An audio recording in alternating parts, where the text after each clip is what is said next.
Thank you, Mr. Mayor. I apologize for the confusion, but we do have a presentation from the fire department tonight that I'd like to recognize some outstanding humanitarian effort. So if I may, I'd like to call Ms. Colleen Peña. Please come forward.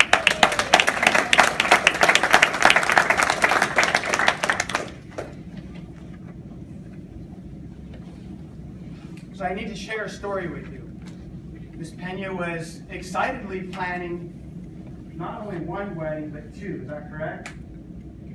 She was busily getting ready for her morning and got a phone call. She had a meeting to go to. She got a phone call that the meeting was going to be delayed as part of the wedding planning. So she thought, well, this is a great opportunity for me to go to the church and have some quiet time by myself. And so she prepared herself and left. As she pulled out of her neighborhood and turned onto Warner, she noticed that traffic was extremely light, and then really didn't think much of it and continued on. When she got to the top of the Warner Bridge over the Santa Ana River, she realized why the traffic was light. All the cars had pulled over, and she noticed a person lying on the sidewalk, unresponsive. She immediately pulled her car to the side of the road, rushed to the victim's side, and began assessing this patient as she was trained. Ironically, here at our Founders Village, she participated in CPR training in Fountain Valley at the Senior Center. She realized that the person was not breathing and was pulseless, and immediately went into action. She started doing CPR. And when I spoke with Ms. Peña about it, she shared with me, she said, it was amazing. The world around me stopped. All I was focusing on was this person and sustaining this person's life until my neighbors, the Fire Station 2 crew, showed up and would take over. Shortly thereafter, she told me she didn't even hear the sirens. She told me the only thing she knew was two blue gloved hands that came in and placed their hands on this person's sternum. And then another person walked up and put his hands on her shoulder and said, "Ma'am, thank you. We have it from here."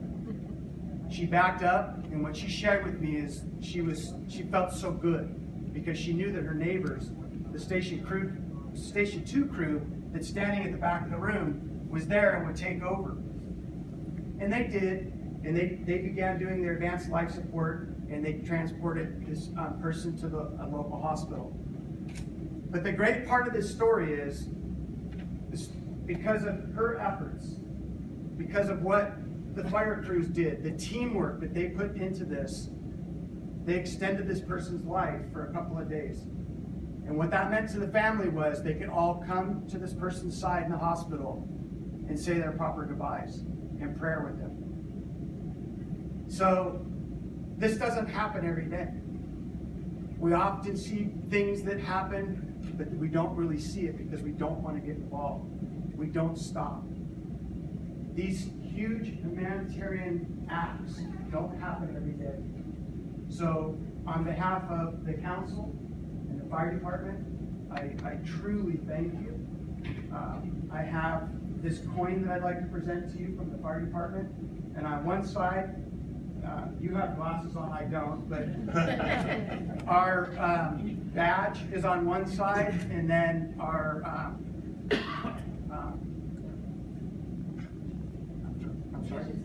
thank you. Our mission statement is around that. And on the back side is our logo and then our values, which are dedication, excellence, ethics, and teamwork.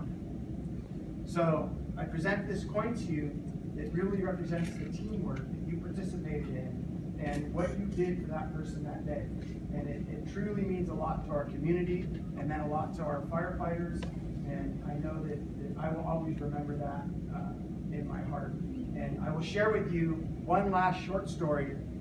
We happened to go to the same church, and when I was sitting there last weekend, the priest came forward, and the first thing he said are, these small actions result in such great things. And the first thing that I thought of was you and what you did. So congratulations, thank you very much.